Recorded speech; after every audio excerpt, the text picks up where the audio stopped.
and change you'll ever get is from God. It's going to come from the Lord, or it's not going to come at all. It's going to come when you admit that you can't do it and that you've got to have His help. Don't let your eyes deceive you, because in your life, how many times have you allowed your eyes to deceive you? For example, you thought you would make it to this day. In past times, you threw fits, didn't you? You resorted to things you should not have done. Why? Because you thought possibly you would make it to this day, but you're here right now. Many of you thought your situation would not sustain you to this day, that your life would be very different. That was not the truth either. See, when you look at life by your human eyes, you're going to see those things in the material realm that do not represent the truth of our Father. Everything you see with your physical eyes is subject to change at any moment. You cannot put your trust in anything that is subject to change at any moment. Our Father, however, is the same yesterday, today, and forevermore. You were born with a promise. He will not change it. You have been sanctified. You have been called out of the world, out of its ways. You've been pulled at all the days of your life, and you know it. You tried your hardest to fit in with the world and to be just like them. But that calling is an internal calling not one of us can deny. And we end up right back in the Bible again, right back with Christ again, don't we? No matter what we do, no matter how far we slip, no matter how many people said you're kaput, you're not going to make it, we came right back, and no one forced us to come back. Why did you come back? It's because you realize that's home. See, when the world breaks down, when things break down around you, the first thing you want is to go home. In this case, home is our Savior. It's the one thing we've called on. From day one, even before we knew how to call on Him, in our hearts, we beckoned Him, didn't we? Before we started reading Scripture, did we not say, "Help me, Lord, help me"? We knew nothing compared to what we know right now, but we already identified, like somehow somebody snatched us at birth, stuck us in a place we don't know, and we don't really recognize this place as some eternal home. We love the people around us, potentially, but we know on a deeper level where our true home is. That's identification of your origins, just like God described to the prophets. That identification is within you, which is why you have conflict in your life, which is why you'll always seek to overcome these things that we do. We'll always seek to overcome them. And because of Christ, He will seal it so that we can understand that. So that means no matter what happens in the world, no matter what it looks like, you're always in good hands. Understand that before we go into the subject, because what was given to me, I'm going to give you portions of it. See, for so many years, people have talked preparation. It's my firm belief you're about to walk in it, and it's not going to be like you thought. Most people think that war is going to decimate the earth first. I really don't think so. I know Russia is unstable. I know that this propaganda war with the rest of NATO and the Ukraine and China and all these folks, I know that those things can be heated. But if you have not noticed, those things have been held back. Other things will not be held back. All of us know that the world is undergoing changes in the weather. And if you're not aware of those changes, just check the news. And I'm not talking about the hurricane that's, hits Puerto Rico and Cuba, making its way around the Atlantic, but I'm talking about water as a whole. We have water issues, and they have been happening more and more here lately. You guys have heard me talk about water woes and a water event. Now, we have not had the water event yet. Not one soul on earth will miss the water event. Because, hear me out, although there are going to be things that look like the water event, I'll say it again, the entire world is going to know about the water event. They will cry for each other in different countries, right? This is going to impact everybody. But there are some things happening prior to that time. And believe it or not, the death of the Queen marks the beginning of quite a few of these episodes that we go through. For example, I don't know what it is, but a lot of researchers were in the North Atlantic. Lots of researchers were in the North Atlantic shortly after the Queen had passed. And so during this time, though, there was a problem with the fault lines with the Ring of Fire, period, right? Now, ironically enough, just to give you the end result of this discovery in the North Atlantic that people found out about leads or happens near the time and is the direct cause of a massive instability that will take place in the Pacific. The entire Pacific Ocean is going to be disturbed. That includes Australia, New Zealand, Papua New Guinea, the Philippines, South Korea, Japan, Alaska, California, Mexico, Guatemala, Nicaragua, Ecuador, Peru, Chile, Colombia. What are the markers will happen in Colombia? It's going to happen in Colombia. And very odd happening in Colombia. But the volcanism was also part of this because volcanoes during this time were going off. And that preceded the Queen's death, right? Greater volcanism happened right after her death. It's a telltale sign of what the magma is doing. How I saw this was I could see the magma moving underneath the earth. I could see a buildup of magma in the North Atlantic. And then as it was like I was brought closer and I could no longer see the magma. And I wanted to warn everybody around there, hey, this stuff is building up in certain places. Ever since that time, by the way, I've inserted myself in certain teams that go around looking and tracking this magma just to see if there's anything to it, and there was. Chile, Peru, and Ecuador and Colombia sit on a fault line. This fault line can easily destabilize the Coscos Plate, which that's a telltale issue that we face here, because what will happen with the destabilization of that Coscos Plate, Mexico is going to be in big trouble. That means a land shift. Think of the Coscos Plate as a cork, kind of like a cork, right? If you take that cork out, all the land masses can move around. And what this means is, believe it or not, if that Coscos Plate gets disturbed, Japan can completely be covered by water. In fact, I'm going to say something. Nobody be alarmed by this because it's not going to spread that fast. But you guys have heard me talk about Japan, and I kind of prematurely uttered a few things. One of them was, if they knew what was going to happen in Japan, everybody would move from that place. Naturally, they won't, because no one's going to believe that Japan is going to be lost. But if they were just as convinced as I was, they would move. They would be there in Japan. Nobody would be there in Japan. The residents of Hawaii would never, I guess the safest thing to say is that in where the mouth of the high land masses are, that's where they would be, because of the waves. They're going to have a wave issue, a big wave issue out of nowhere. This will also take place or happen to Australia, right? Parts of New Zealand. But one of the bigger problems is where Putin and the Ukraine, they're doing their thing up there. They're going to have to stop doing what they're doing. Turkey is taking up they took up some type position in this NATO thing. And as soon it looked like when they made a decision with Israel, they made some sort of decision with Israel. That's when the news from Bulgaria came out. I believe that Bulgaria was trying to warn people. Their scientists, along with Italy's scientists, were trying to warn people of something, but it was unfortunate. You guys do know that if Italy, their scientists, if they give a premature warning, they can be jailed. That's very unfortunate for Italy. Or if they make a wrong call, they can be jailed. The warnings had gone out. Nobody heeded those warnings. And then, of course, with the crustal instability that happened in a very short time, right? A short time means in about a 6-month window it happened. The water started shifting all over the earth. All over the earth, the water did. That was the beginning of a water event, but it was not the water event itself. So think of water, it comes up on a beach and then it leaves the beach, right? Comes up on a beach and leaves the beach. That's precisely what happened to entire land masses. It kept going up and leaving all over the place. In the middle of this, the USA had this is why the border arguments are so notable to me, right? While most people discuss politics, the people gathering at the border and this language at the border was absolutely taking place right before the big events struck the USA and the greater part of the world. Somebody says, well, New York are they going under? No, they won't go under. Not from this. The water event will affect the entirety of the earth eventually. See, at first it begins like rain. And then, of course, the rain will start to get mixed in with other elements. And it will be almost like a clay type material on the ground. It'll have a viscosity to it. It'll be muddy, reddish mud everywhere with fog all over the place.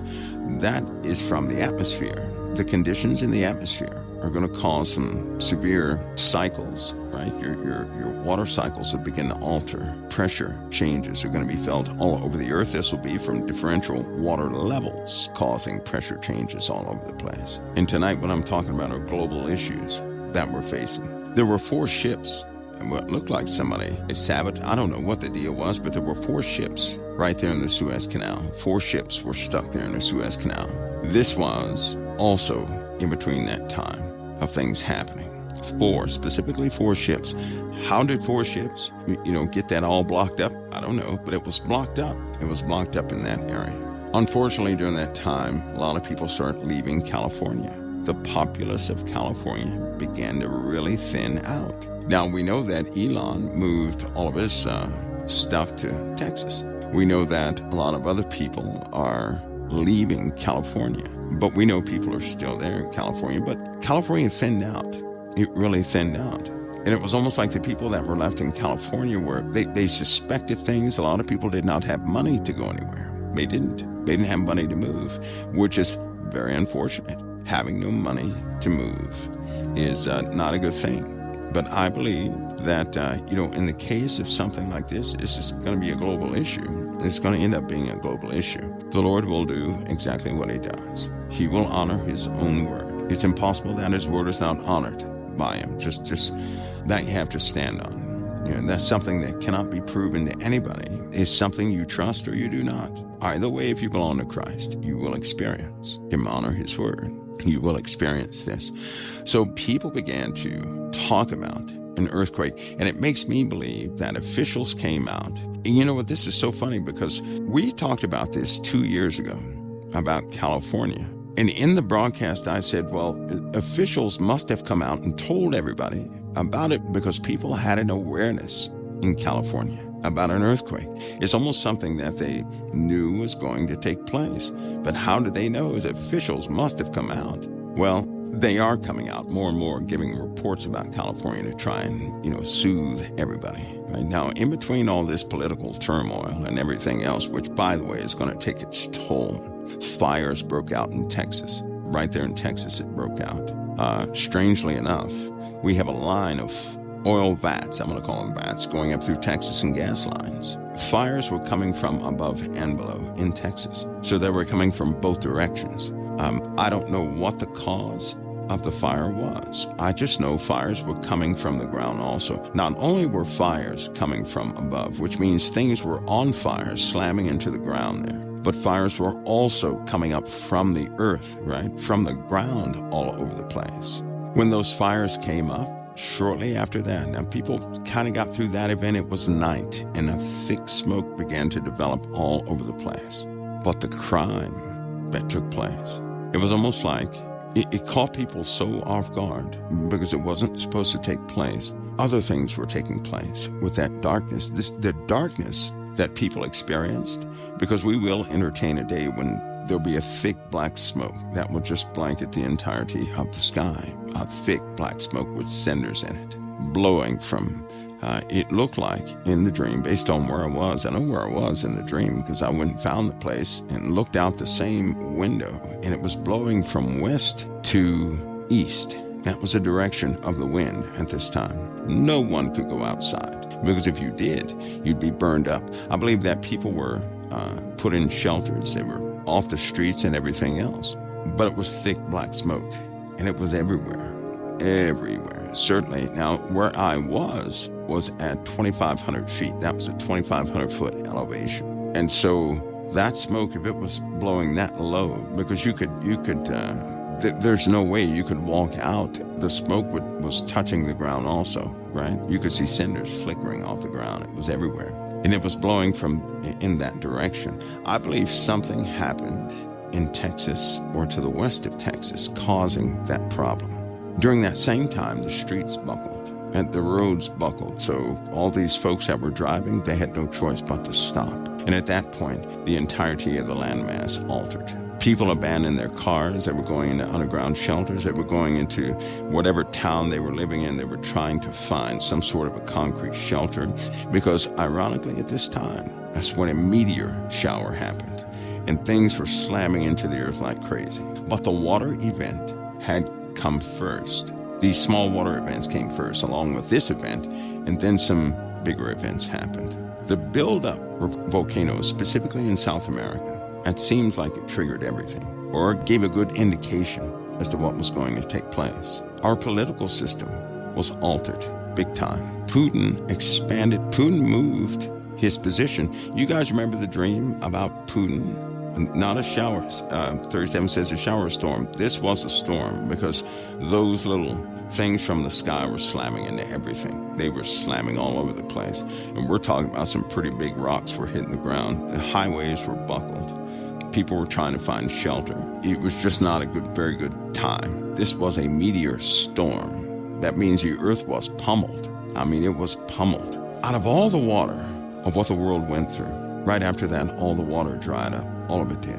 Every single last bit of the water dried up. And at that point, I think personally, this is my personal view, I think after all of this, that's when this person, this thing, right, steps onto the stage, taking full advantage of the weakness of people during that time. Because right before all of this ever happened, I need to describe this to you, all over the world. And we discussed this back in 2010 and 11 and 12. Politics and the presidential elections were the order of the day, and people were involved in politics, and there was strong division. The U.S. had even divided into 5 different quadrants.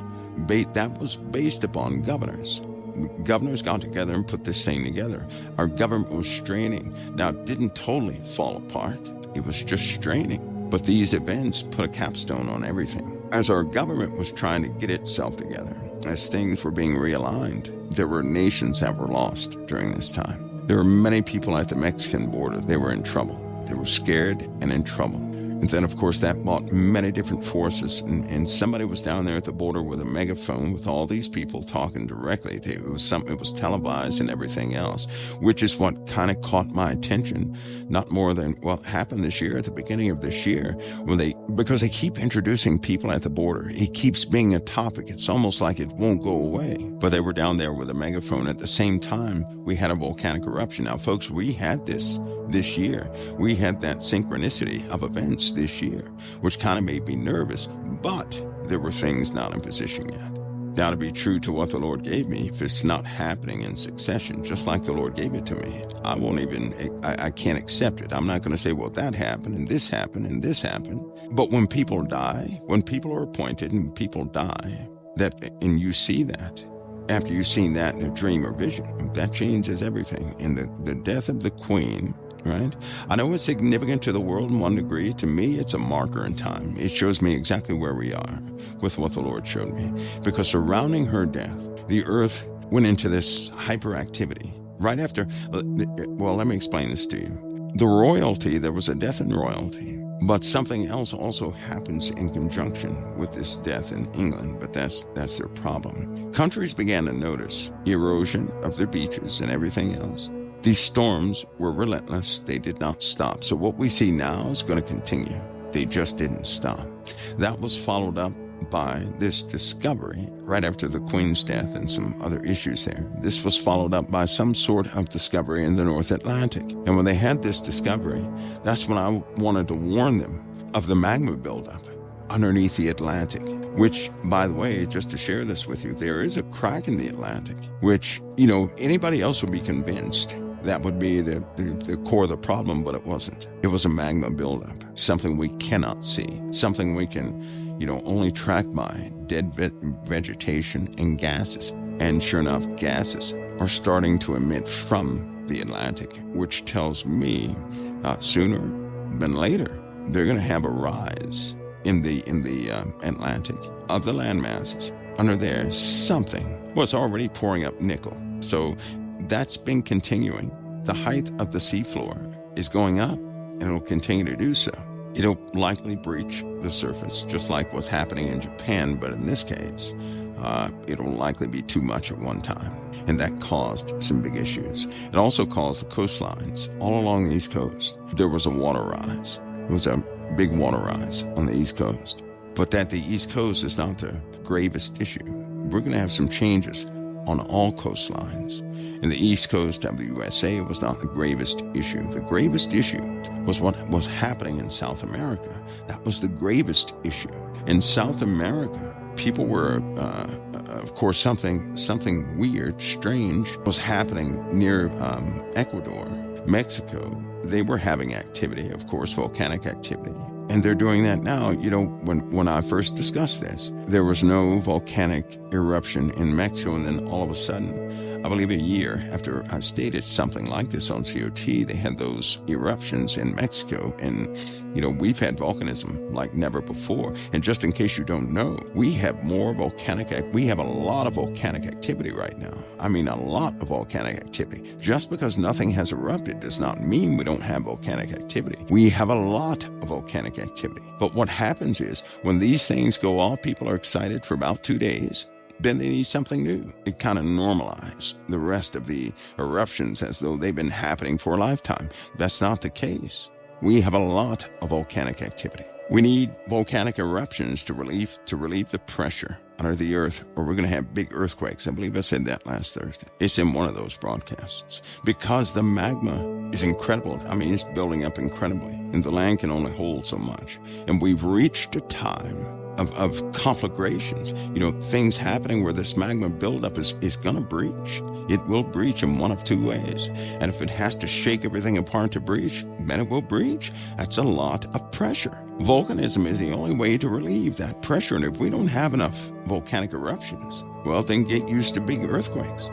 Get used to them, because they're going to keep coming. One earthquake is not going to settle what's happening underneath these continents. We have continental drifts and pressure buildups in places we shouldn't have. It's almost a double year's activity taking place underneath our feet. In other words, it takes a couple of years, especially when you're looking at any type of subduction zone. It takes a couple of years to build up a certain amount of pressure. Think of that being condensed into about 6 months, 2 years worth of pressure buildup in 6 months. Things are going to start snapping all over the place if we don't have some sort of pressure relief. But the dangerous part of that is the Coast Plate. Because if the Coast Plate, if that plate is disturbed, everything is going to shift. In fact, they think, because of how it's shaped, right? The Coast Plate is shaped like an upside down.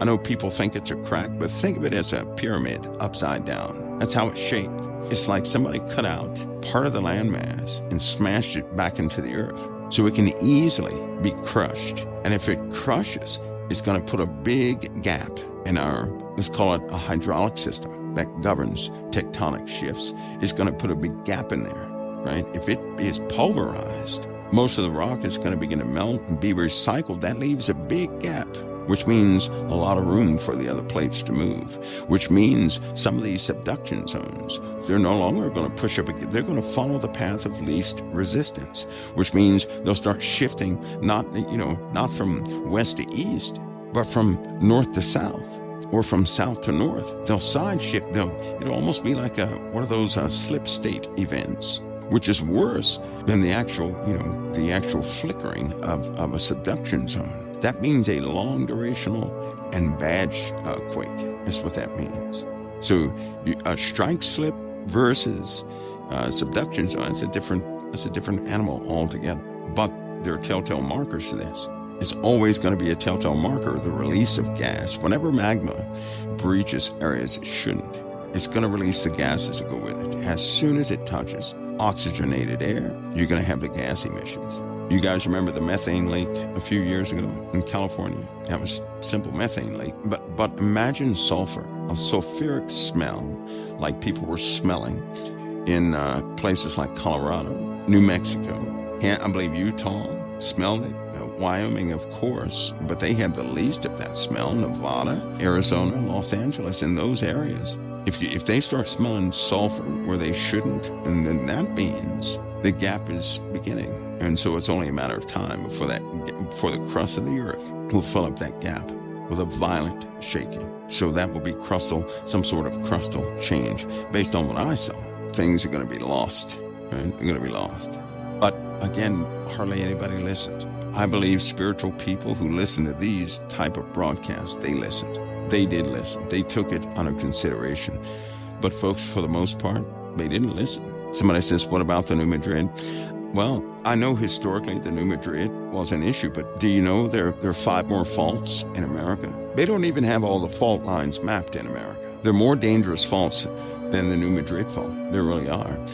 That's why some of the scientific predictions of the New Madrid have failed. Because there are pressure releases. There's a fault line going right through New York City. Did you know that? So there are brand new fault lines that just formed as of 2020 here in America. So we have brand new cracks and things all over the place. And in fact, in other countries, the same thing is happening. The crust of the earth is altering. It's under an enormous amount of pressure. It's kind of like if you took an egg and you put that egg in boiling water, what's going to happen to the eggshell? Once you boil it too much, what's going to happen? Crack. That egg is going to breach at some point, correct? The pressure inside the egg is going to be great by way of the heat, and it's going to crack the crust. And an eggshell is pretty strong. Personally, I think that New York's main issue was fire, and that was from what they have underground. Just in case you guys don't know, there's a fire right now underneath Pennsylvania, deep under there. There's a magma chamber underneath New York City, but the water is going to be what they're going to have to deal with. The Army Corps of Engineers can divert, believe it or not, they can divert what's happening under New York back out to the ocean. It'll be quite harmless. But there's a degrading system of pipes underneath New York City, degrading system. So if something catches there, then there you have it. But what I'm talking about tonight is the first event, something that we'll likely see. All of us are going to start to see these water events take place in several parts of the earth. Listen, and it's not going to be easy to see.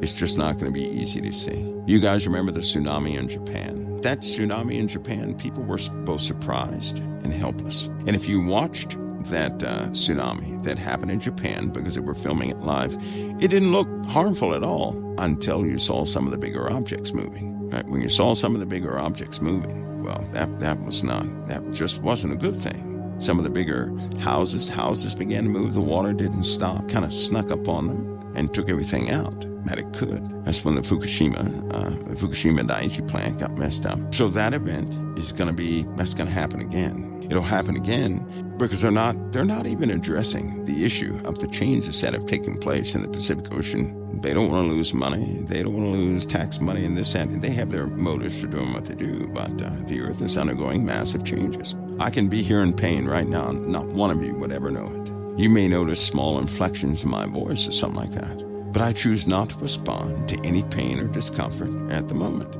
because I have something to do. It's as simple as that. If I were to act upon my flesh and what's going on with the flesh, I'd be a wreck. That's your choice.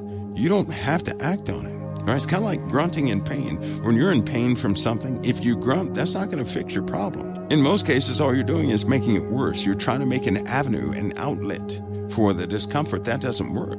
I'll tell you what does work. If you spiritually override your body by not responding to the chemical stimuli of the body, you know what the body does? The body will eventually say, there's no problem. Let's cancel the pain signals. So the more discipline you have, the less you're going to have to deal with the stimuli of the body. Somebody wanted to know, how do you get rid of pain? There it is. Stop acting on what happens to your flesh, and your body will stop interpreting pain signals with all these different feelings that you have. Take control of it. You are in command of your flesh. But if you continue to choose to act on chemical stimuli, then your body's going to continue to do the exact same thing it's been doing. Thus, you never change. So next time you're hurting, don't act upon the hurt, no matter how bad it hurts. And I'm telling you, a change will happen in your body. Your body's not like us, right? Your body's very efficient. It's not like your brain, not like your brain. It's not like our thoughts and how we act on thoughts. Your body is extremely efficient. If it were not efficient, all of us would be dead by now. Your brain is not going to waste, or your body is not going to waste its time sending out a bunch of signals that no one will respond to. The more you act on pain, the more you're going to hurt. So refuse it. And then what happens is your body will say, okay, this person is still calm. Cancel the pain signals. They're going to take care of the problem. Your body will send out pain signals until you begin to take control. If you take control, if you actually pay attention to your body has no need to send out the alarm. Your body sends out that alarm so we don't mess around and kill ourselves prematurely. If you have an infection, the infection hurts because your body is sending out pain signals because nothing is being done about the hurt. You're the one in control of your arms. You're the one in control of your movement and all that. Your body needs you to move and get something external from itself to help out with that issue. If you don't move, your body's going to send pain signals. It's like a default. You can cancel that signal. That comes with responsibility. There's a certain type of grass that they begin to plant that's very resilient to radiation. You guys know this? I believe this is year 12, that a lot of GMO grass is all over the earth. This grass is resilient to radiation. There are crops that are specifically resilient to radiation. A lot of this GMO stuff is to make crops resilient to radiation, to pesticides. And if you look into the GMO markers of what they're putting in there, you see exactly what they're doing. Herbicides and pesticides that plants can grow even in the presence of those. Kind of like that fake corn they just approved. Do you guys know this? The wheat that's just been approved to grow has been approved. All of a sudden it's been approved. Why? Because of this Ukrainian war. They spent $2.7 trillion on this wheat because no country has been approved for some genetically modified wheat. But now, because of Putin and the Ukraine, this wheat is approved. They're going ahead into production. Do you guys know this? They spent a lot of money, and lots of governments have invested in this stuff, and it was going nowhere. Then all of a sudden the war in the Ukraine broke out, and it's approved. Now we're talking trillions of dollars went into this. Trillions, not billions, trillions of dollars went into this. And it's going into full production. The bill was passed. Regulations have been cited and given. And there we are. Anyway, see, in the Bible it says God selects kings. He places them where they are. We can't just say that when it's somebody in there that we like.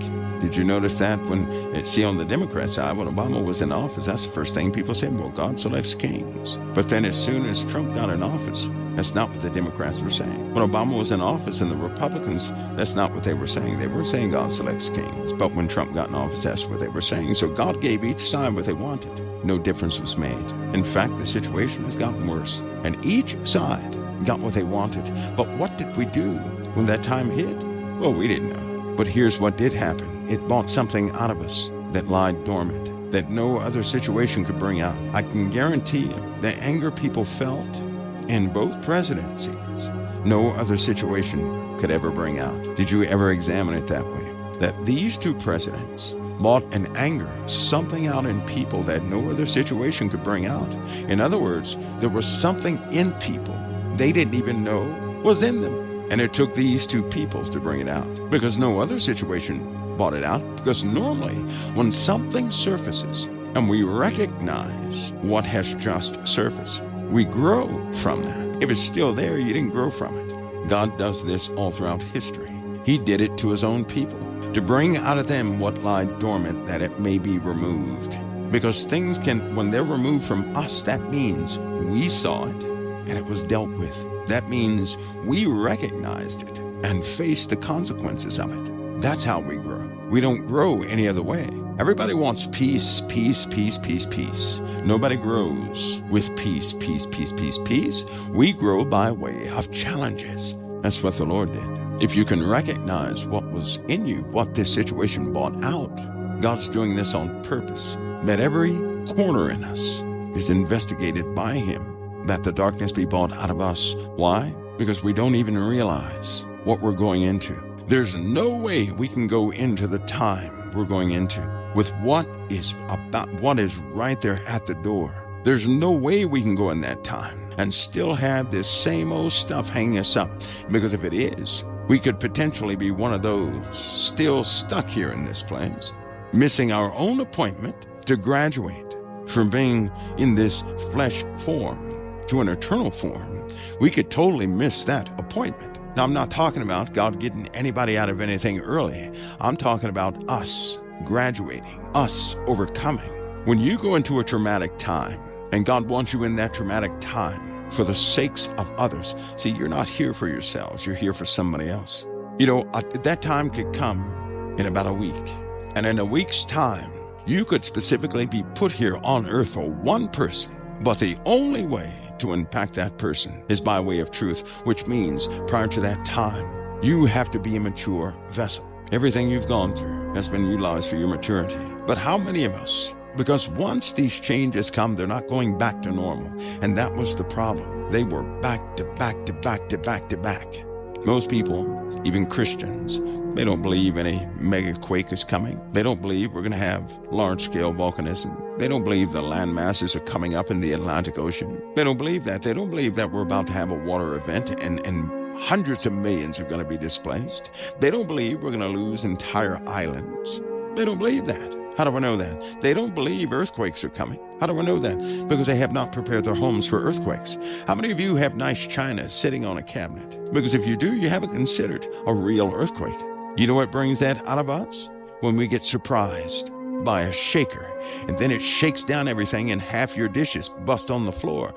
Then you take notice and you say, I might want to do this for real. So you see, it takes an event to truly prepare us, doesn't it? So that we can evaluate ourselves, because without those events, how can we ever do anything? We don't believe enough to do it. We don't have secure. Who's going to take, fasten down everything and nothing comes? Nobody wants to be that guy, correct?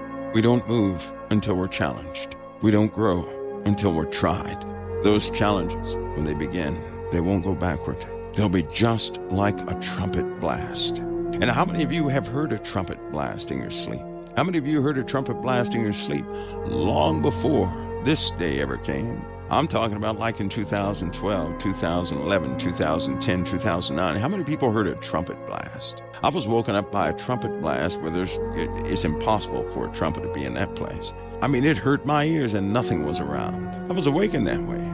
In fact, that trumpet blast was followed by a statement. How many people have had disturbing dreams they didn't share with anybody because they're just too hard to be believed, but somehow internally inside yourselves, it's not a hogwash dream or a silly dream. There's something to it. How many see the events of the world and somehow you're familiar with these changes? You just try to blank that out of your mind because you can't make sense of it. How would you be familiar with things that have not happened yet?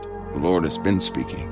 How many have a disturbance in their spirit? In every day of your life, one of the first things you do is look at the news, because you know that one day you're going to comb through the news and see it. How many people have been on the hunt because you know something is about to go wrong? You don't know how you know, but you're motivated. And if you don't look at the news, it feels like you could have missed it. Something is going to happen. How many people have done that? God told us, haven't you analyzed the people right before something happens? They all begin to do the same things. They all start looking for something that's about to go wrong. They don't know what's about to go wrong, so they start looking everywhere. And when it happens, it's just not going to be what I'm saying. It'll be compounded by what other people have said and by what some will say. A multitude of events that will touch all of us. Not one will be able to hide from those issues. It is my firm belief that we just now stepped into it. And most importantly, the process that God has us in, where He exposes things. How many of you are going to grow? Because if God when He does things like that to straighten your life up, you better believe He's doing it for a great cause, not some mediocre cause, but for a great cause. That means all of you are included. If you've been going through a trying time, it's been for a reason. When you've been looking for a break, God said, nope, I'm going to expose some things just to you so you can rid yourselves of it, because I have work for you. That's a trend. That's how God works in the Bible. Every single time, consistently. And He's the same yesterday, today, and forevermore. He's growing us. Can't you see that? How many of you have grown in peacetime spiritually? Think about it. How many of you speak to other folks? I want you to think about this one thing. Haven't you noticed what gives you your conversation? Isn't it when you are in the middle of a situation, when somebody has wronged you, when somebody lied on you, when somebody has done something, that causes your spirit to rise up and say, no, God's word comes first. So even in that, God gives you something to talk about. But when nothing is ever happening to you, how many of you have found it that you struggle to find anything to tell somebody else? That it ends up being folly. But when you have an issue or a problem, you become quite serious about the Word of God. You start seeing through the facade of darkness. And what will happen when a city is shaken apart? What do you think will happen when nations are in true distress with perplexity? We have winter coming. The rainfall that we're receiving is off the scale in comparison to the previous 10 years. It's off the scale. Who gets 20 inches of rain all in one whop? Who gets 7 inches of rain from a storm nobody predicted? What are you really looking at? You're looking at the beginnings, because it's not stopping, is it? And every time you think it backs down, some other areas hit pretty hard. And when the water eventually comes, it's going to touch everybody. Some people will sit in places, and if they're untouched, their hearts are going to break for those who are touched by it. One morning, an early morning when it snows, around 7 a.m. Central Time, people are going to gather around restaurants, early at McDonald's and everywhere else, trying to see some sort of a device. They're going to look at their device and look at the news and say, I cannot believe that actually happened. People are they're going to be blank-faced. They're not going to believe what just took place. They're going to be speechless. No one will ever try to verify it because it's going to really mess them up. And you're not looking at something years off. That's going to happen with a lot of snow on the ground. In the early morning hours, the unthinkable will have taken place. And then in that moment, there is no turning back. There's no, I don't believe it. In that moment, there's going to be a different way of life that everybody will decide on. This earth is changing fast. Process that we're undergoing, many people have studied about for plenty of years. We're at its door. We've been blessed not to have the heavens cut up. But I found out for a fact that's not going to last long. Heavenly stabilities are soon to change. We'll have different days. We'll still be talking just like this, but we'll also see some very unfortunate things happening to some other folks. And I can promise you something.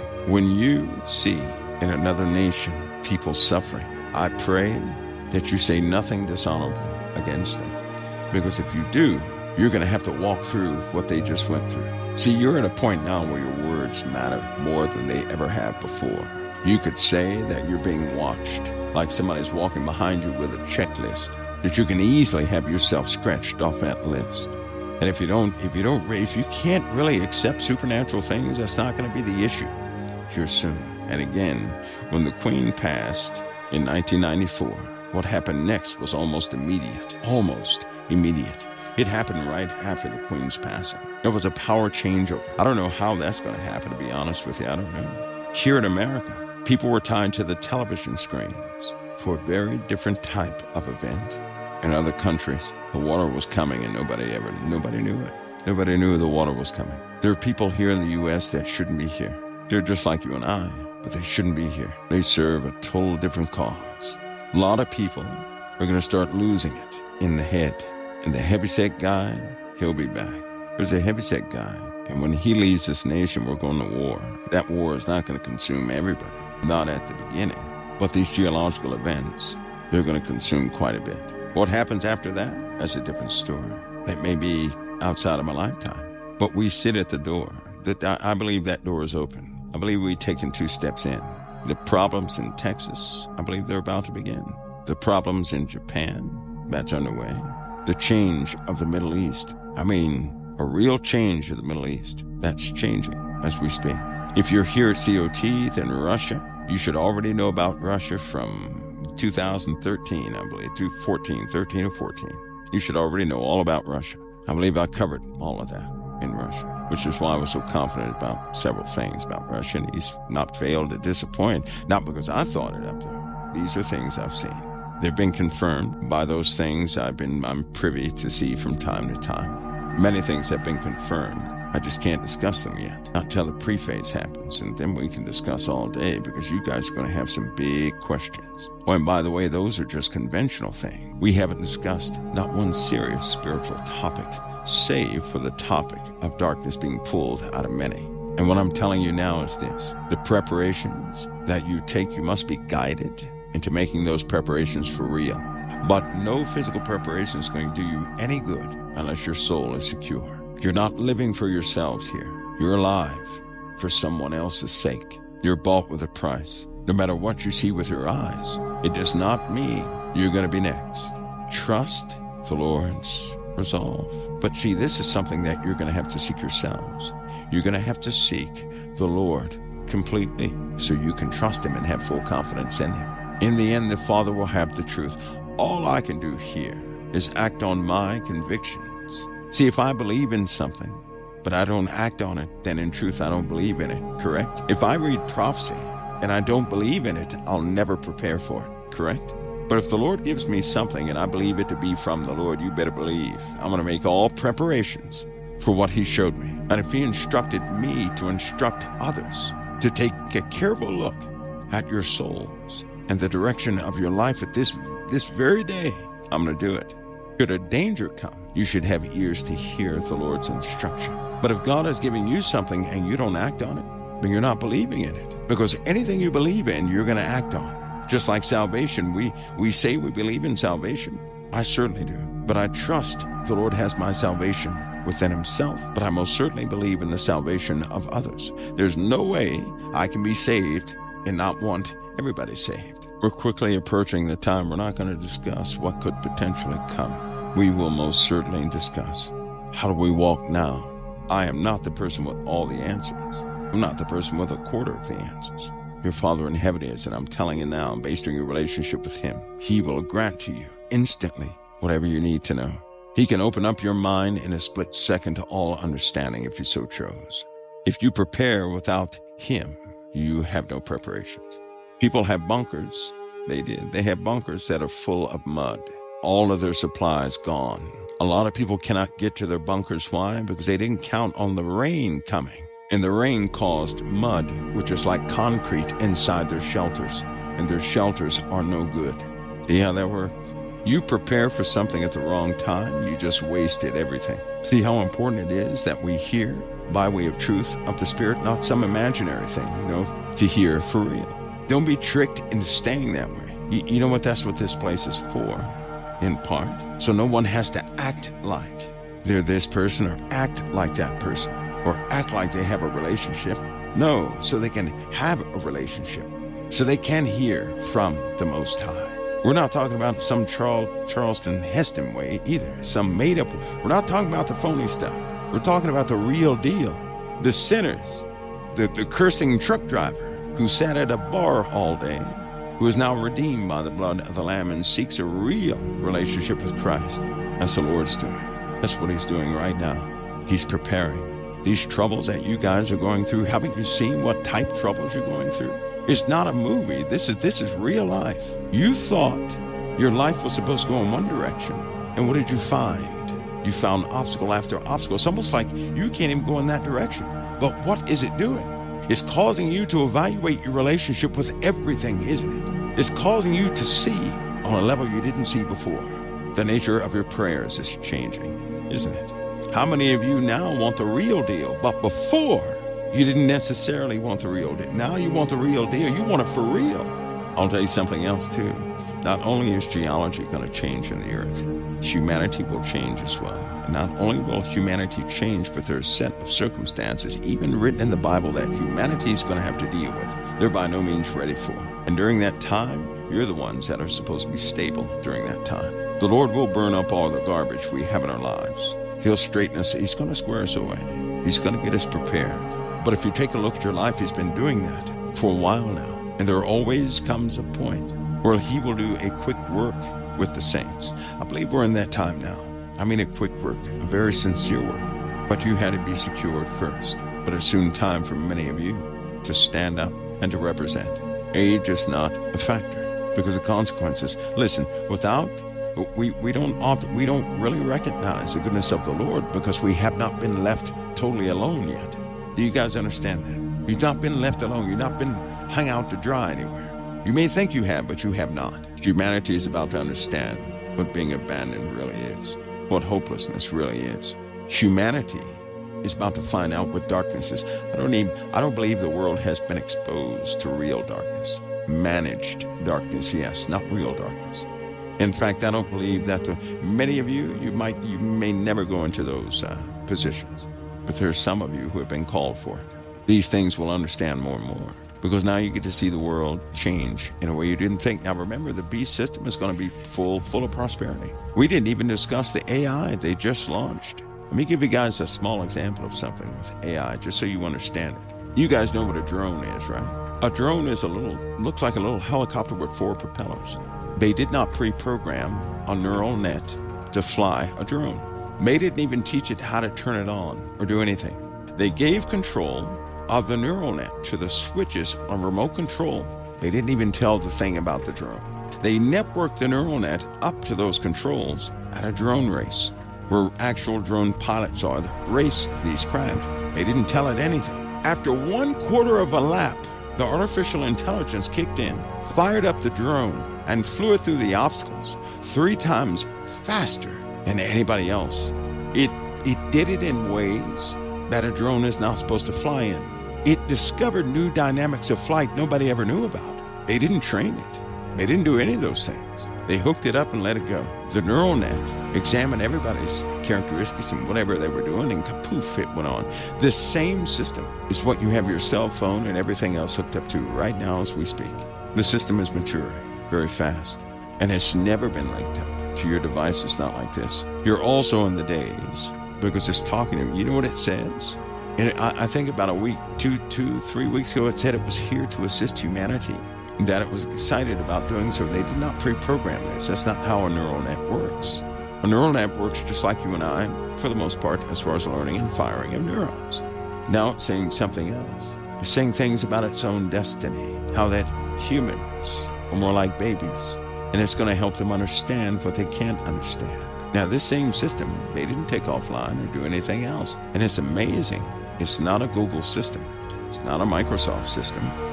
It's not Elon Musk. It's not any of those systems. This is a company that's, you hardly even, you just don't hear of this company. And it's linked up to everything. And a neural net.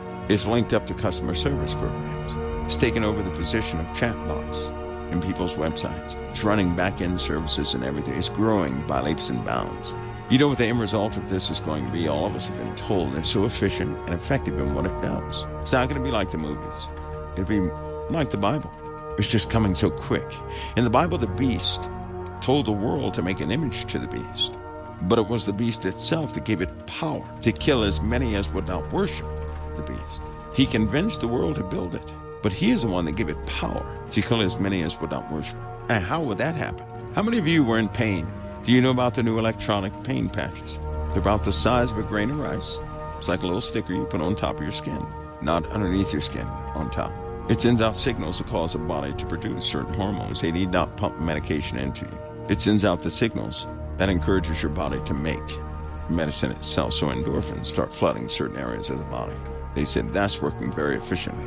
It's an external system. Who wouldn't give in to that? They found out how to turn off withdrawal symptoms. Who's not going to give in to that? You guys see where I'm going with this? They know what turns off withdrawal symptoms of anything. Doesn't matter what it is. They can turn that signal off, and it's all electronically driven.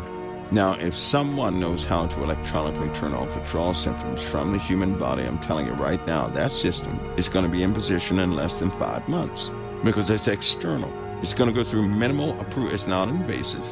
It's reusable, so it's going to be used everywhere. Do you know how many people are going to accept that? So they don't have to, they're not stuck taking medications.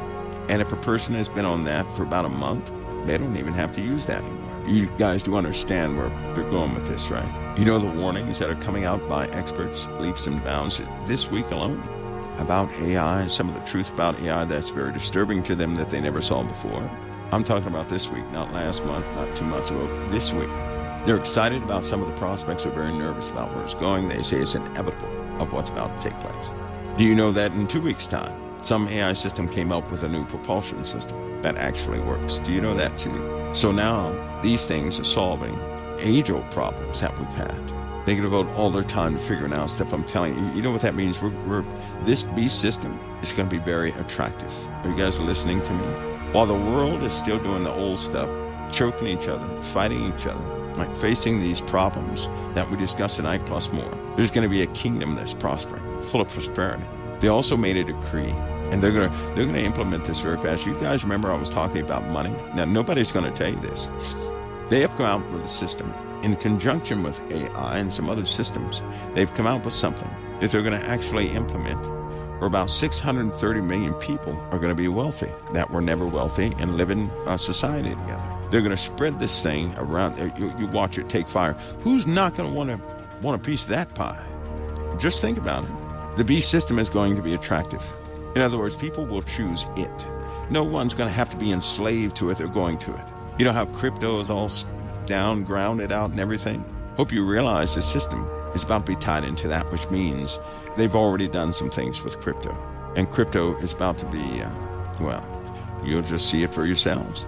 So a lot of people, a lot of the don't-haves, are going to start to outnumber the do-haves. You don't think that's going to turn some things upside down?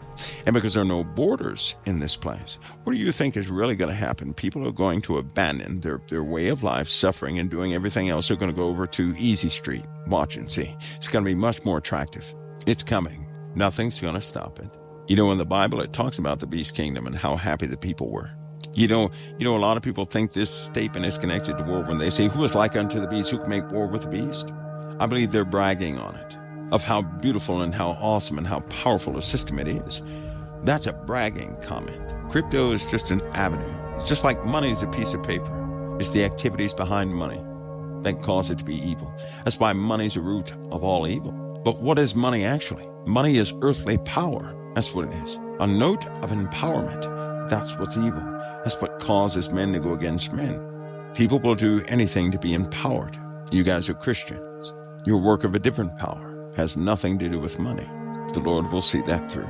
But in all honesty, if you guys start seeing prosperity, in all honesty, I want you to think about something. If you see a system full of prosperity where you have to take you don't have to do anything to get it. Just go and, it's kind of like signing up for Twitter. Nobody said that was bad. People signed up for Facebook. Nobody said that was, terrible. They signed up for other things. They don't say it's terrible. It's the activities people do on these platforms. Who wouldn't sign up for something and immediately have a return for being one of their citizens? See, that's scary to some folks because it will cause them to lose control. And still, I'm telling you right now, you're going to hear a lot of people, supposedly spiritual people, say, oh, no, it's a good thing.